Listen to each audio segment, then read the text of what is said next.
ఈ సంక్రాంతికి Telugu cinema box office దగ్గర జరగబోయే రచ్చ మామూలుగా లేదు. ఇన్నేళ్లలో ఎప్పుడూ లేనంతగా ఒకేసారి ఏకంగా 7 సినిమాలు బరిలోకి దిగుతున్నాయి. సాధారణంగా సంక్రాంతి అంటే 2 లేదా 3 పెద్ద సినిమాల పోటీ మాత్రమే చూస్తాం.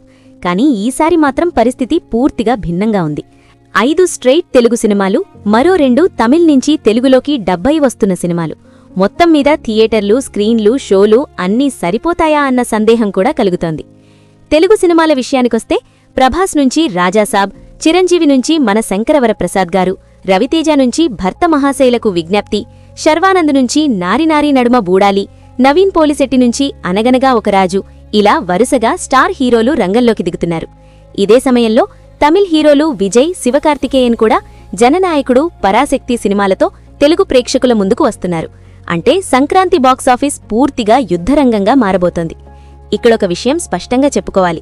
ఒకేసారి ఇన్ని సినిమాలు రిలీజ్ అవ్వడం అనేది చూడ్డానికి బాగానే అనిపించొచ్చు.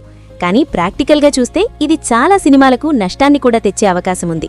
తెలుగు రాష్ట్రాల్లో ఉన్న థియేటర్ల సంఖ్య పరిమితమే. అందులోనూ ప్రభాస్, చిరంజీవి లాంటి స్టార్ హీరోల సినిమాలకు ఎక్కువ స్క్రీన్లు కేటాయించాల్సి వస్తుంది.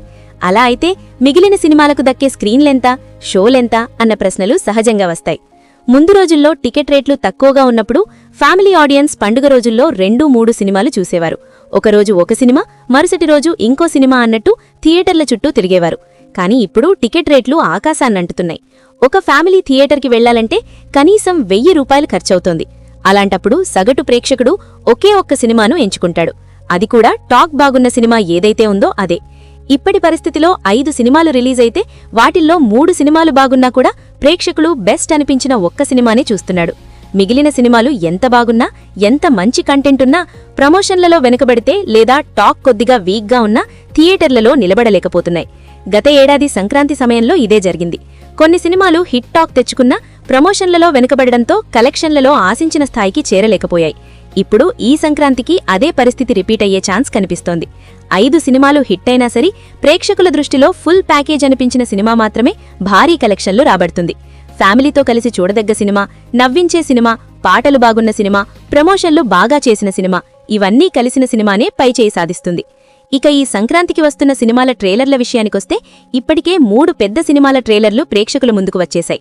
ముందుగా ప్రభాస్ రాజాసాబ్ ట్రైలర్ గురించి మాట్లాడుకుందాం. ఈ సినిమాపై మొదట పెద్ద అంచనాలు లేవు. దర్శకుడు మారుతి ఎంపిక, horror comedy genre, Prabhas image ఇవన్నీ కలిస్తే అభిమానుల్లో కొంత అనుమానముంది. కానీ రెండో ట్రైలర్ వచ్చాక ఆ అనుమానాలు చాలా వరకు తగ్గాయి.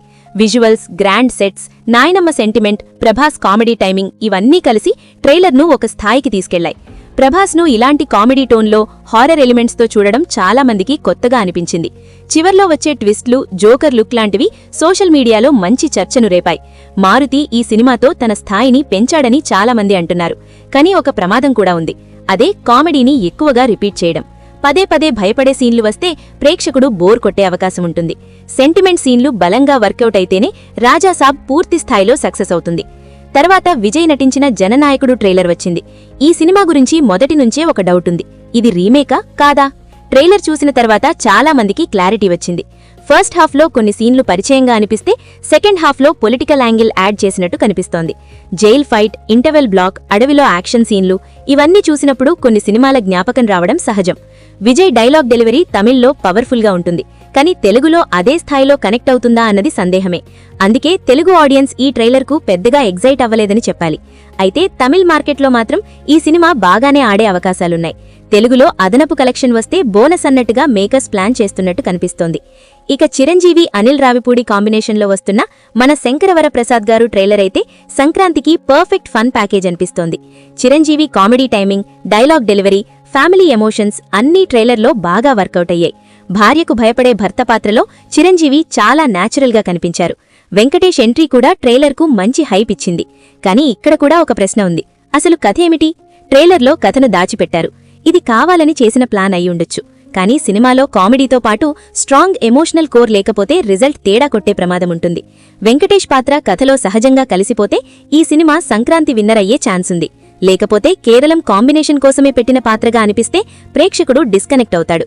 మొత్తానికి ఇప్పటివరకు వచ్చిన 3 ట్రైలర్లను బట్టి చూస్తే రాజాసాబ్ మరియు మన శంకరవరప్రసాద్ గారు సినిమాలు మంచి బజ్ క్రియేట్ చేశాయి. జననాయకుడు మాత్రం తెలుగులో అంతగా ప్రభావం చూపలేకపోయింది.